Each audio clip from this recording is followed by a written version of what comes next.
하나님의 은혜로 오늘을 살고 있음을 고백합니다. 우리의 삶에 누리는 것 하나하나가 절대 그냥 되어지거나 결코 작은 것이 아님을 알게 하여 주옵소서. 우리가 사는 오늘, 우리는 하나님의 기적의 날을 살고 있음을 깨달아서 감사하는 하루가 되게 하여 주옵소서. 오늘도 주 앞에 엎드려 기도하는 사랑하는 성도들의 기도의 제목을 들어 주옵시고 그 마음에서 삶으로 위로하여 주시고 응답하여 주옵소서. 온 세상이 코로나 감염병으로 인하여 어수선한 가운데 있습니다. 고통받는 이 시대에 우리가 기도로 더 이겨야 할 것인데 오히려 믿음이 없어서 또는 예수를 알지 못하는 가족으로 인하여 교회 가는 발걸음이 멈추어진 성도들도 있습니다. 그들을 긍휼히 여기시고 그 온 가족이 믿음을 갖게 하여 주옵소서. 하나님의 도우심이 없이 우리는 아무것도 아님을 이 시대의 고통을 통하여서 깨닫는 지혜가 있게 하여 주시옵소서. 오늘 하루도 주 안에서 모든 것을 승리할 수 있도록 하나님 돌보아 주시기를 간구하며 예수님의 이름으로 기도드립니다. 아멘. 오늘 말씀은 잠언 26장 13절에서 16절까지의 말씀을 보겠습니다. 13절의 말씀입니다. 게으른 자는 길에 사자가 있다, 거리에 사자가 있다 하느니라. 14절의 말씀, 문짝이 돌저귀를 따라서 도는 것 같이 게으른 자는 침상에서 구느니라.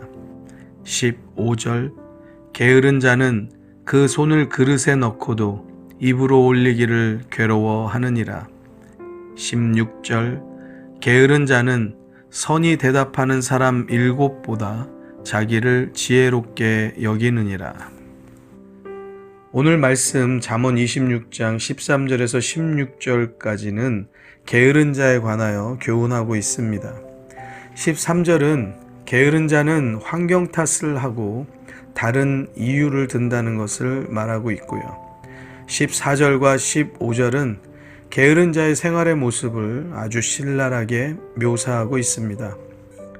16절은 게으른 자는 자기 태도, 자기 생활, 습관, 생각 이런 모든 것이 자기 안에 갇혀져 있어서 자기만이 옳고 맞다는 어리석은 생각에 사로잡혀 있음을 말하고 있습니다. 사랑하는 성도 여러분, 오늘 말씀을 통하여서 더욱 근면성실하고 부지런하며 깨어있는 성도들이 다 되시기를 주님의 이름으로 축원합니다. 게으른 것은 어찌 보면 성경과 상관 있지는 않습니다. 그냥 우리의 생활의 태도의 문제이지요. 또 사람의 생활의 습관이나 자세에 관한 것입니다. 그럼에도 성경은 게으름에 대하여서 많은 부분을 교훈하고 있습니다. 이것은 성경이 교회 안에서 통용되고 끝나는 말씀이 아니라는 것을 그냥 보아도 알아질 수 있는 대목입니다.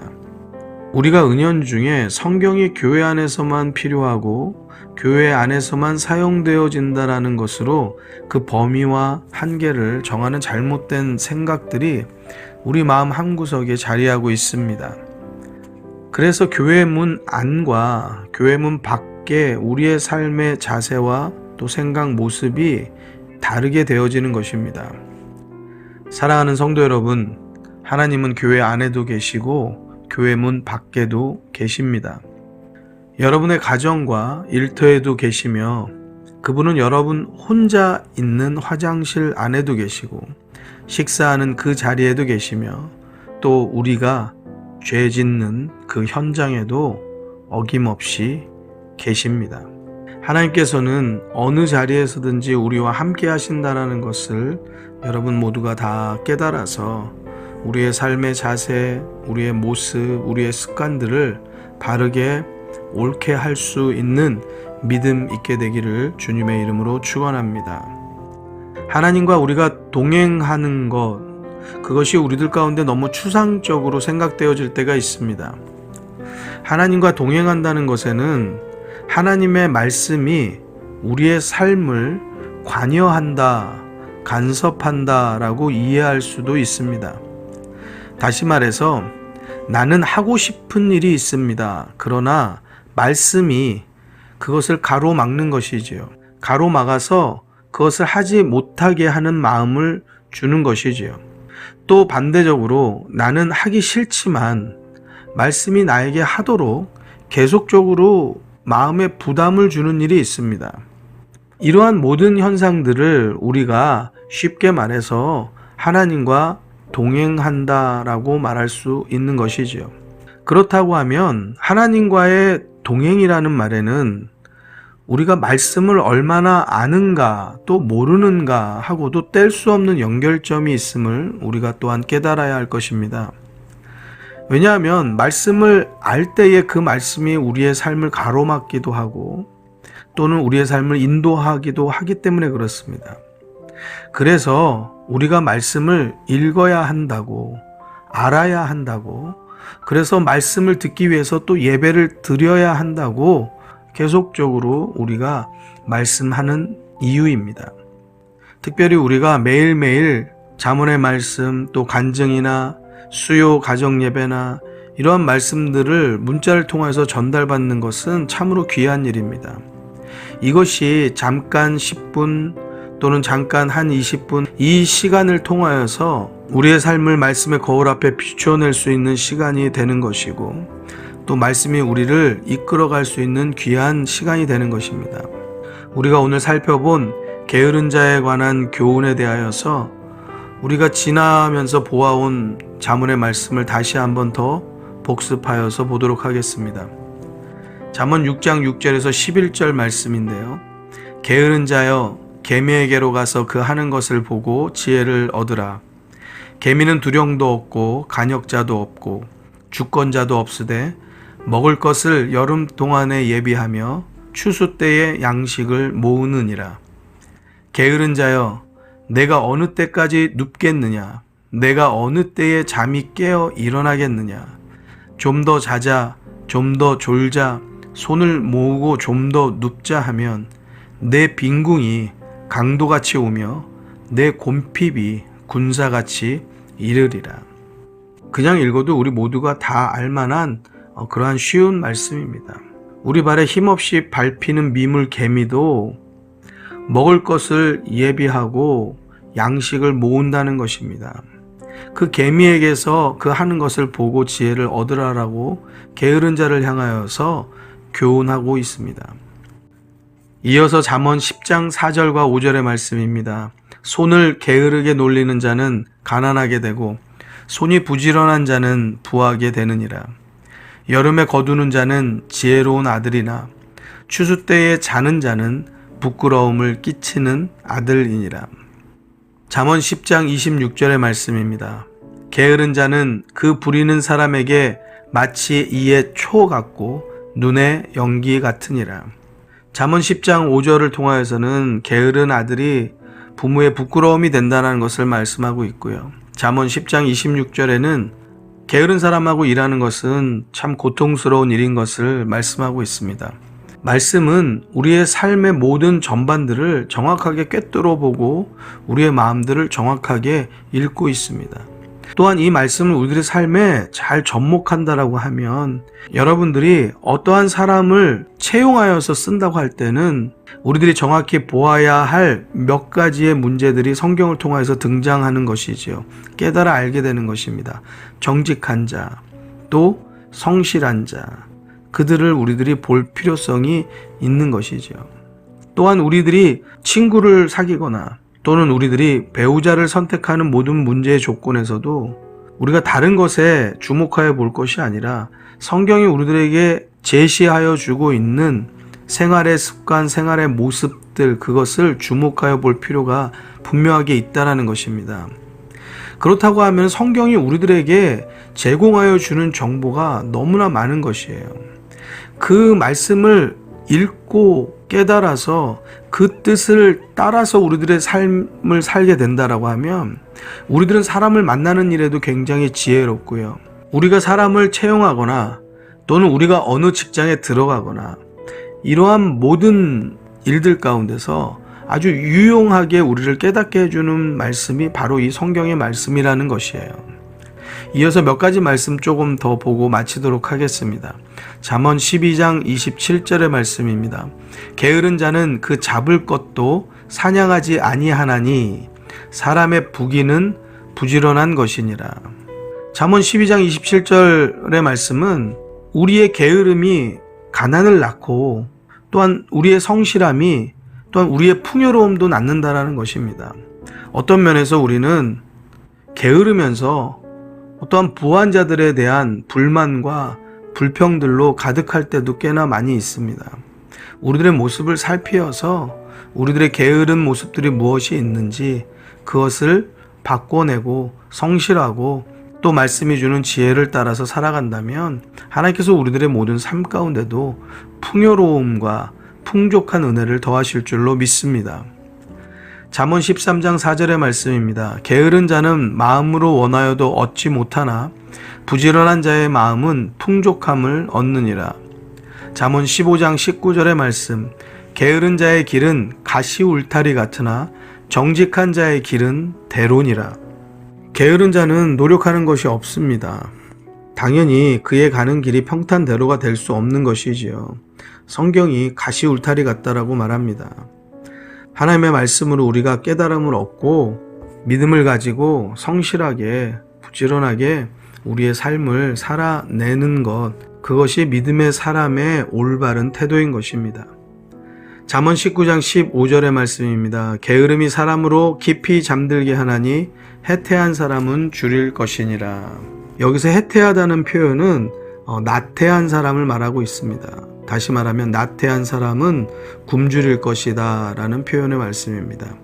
잠언 19장 24절입니다. 게으른 자는 그 손을 그릇에 넣고도 입으로 올리기를 괴로워하느니라. 잠언 20장 4절의 말씀. 게으른 자는 가을에 밭 갈지 아니하나니 그러므로 거둘 때에는 구걸할지라도 얻지 못하리라. 예전에 TV 프로그램 가운데 이런 사연의 이야기가 나온 적이 있는데요. 모녀의 이야기입니다. 어머니가 딸을 얼마나 사랑하는지 세수도 시켜주고 머리도 감겨주고 또 밥도 먹여주고요. 근데 문제는 그 딸의 나이가 20대가 훨씬 넘었다는 것이죠. 장성한 처녀인데 아가씨인데 그 어머니가 모든 것을 관여하여서 씻기고 먹이고 하는 것까지 다 해줄 정도니 이것은 사랑하는 것이 아니고 아이를 자기의 딸을 망치는 일이 되는 것이죠. 그렇게 익숙해진 딸이 세상에서 무엇을 할 수 있겠습니까? 게으를 수밖에 없고 자기가 할 수 있는 일은 아무것도 없을 수밖에 없는 것이죠.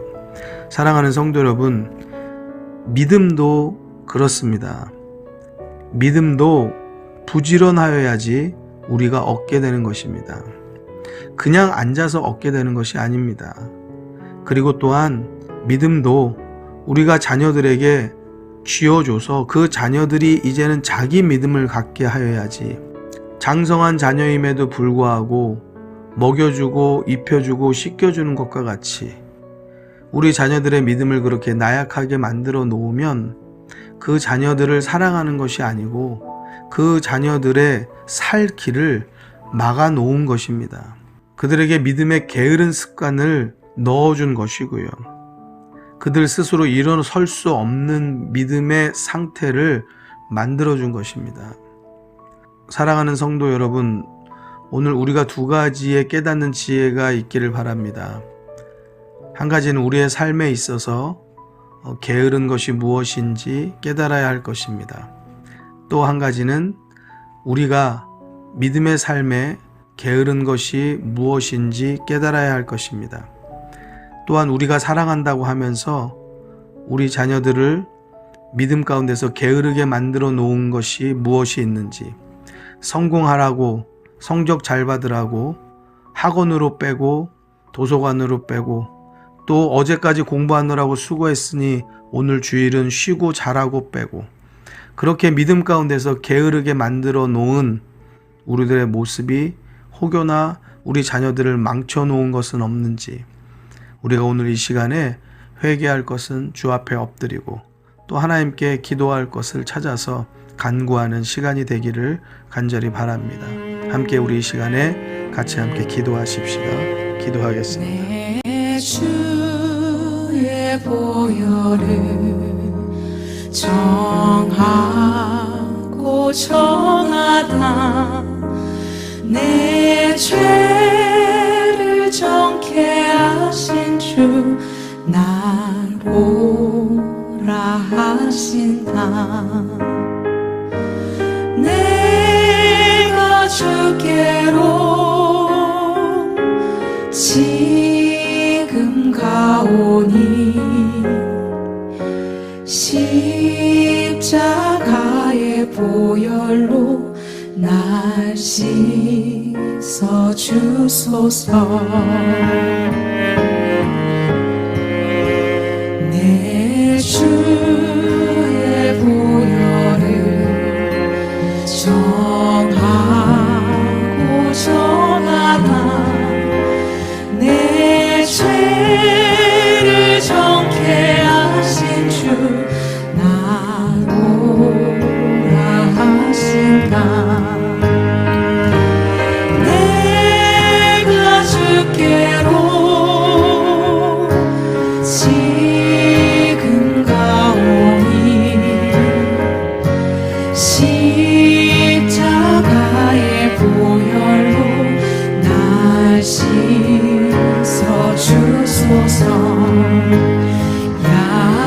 약하고 주에도 주께로 나가며 힘 주시고 내 주함을 곧 씻어 주시네. 내가 주께로 지금 가오니 십자가의 보혈로 날 씻어 주소서. 내가 주께로 지금 가오니 십자가의 보혈로 날 씻어 주소서. 날 오라 하심은 날 오라 하심은 온전한 믿음과 또 사랑함과 평안함 다 주려 함이라. 내가 주께로 지금 가오니 십자가의 보혈로 날 씻어 주소서. 내가 주께로 지금 가오니 내가 주께로 지금 가오니 십자가의 보혈로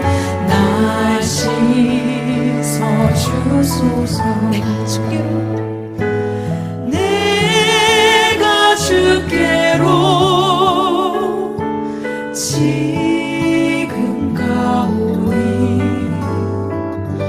십자가의 보혈로 날 씻어주소서.